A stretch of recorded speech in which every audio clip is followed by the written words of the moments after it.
एक खेकडा समुद्रकिनारी चालत होता आणि तो चालल्यानंतर त्याच्या पायाचे ठसे उमटत होते आणि तो मागे उडून बघत होता. आणि मग तो खूप लांब चालत गेला आणि त्याला असं वाटलं की बा आपल्या पायाचे ठसे तर खूपच लांब उमटले आणि आणि खूप आपण खूप मोठी रांग तयार केली. त्याला त्याचं गर्व झालं. त्याला गर्व झालं तर तेवढ्याच समुद्राची लाट आली आणि ते ठसे पूर्ण असे सोबत म्हणजे असे सपाट करून टाकले.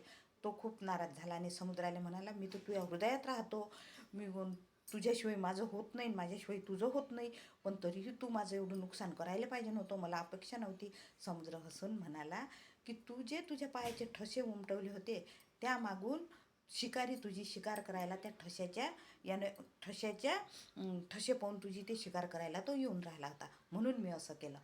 आपल्या जीवनातही बऱ्याचदा असे गैरसमज होतात की आपल्याला कोणी असं काही बोललं किंवा आपलं कोणासोबत काही झालं की आपण आपला गैरसमज करून कायमची नाती तोडून टाकतो. तसं व्हायला पाहिजे नाही. जर काही गोष्टी असतात पण दिसत नाहीत आणि काही गोष्टी दिसतात पण असत नाही.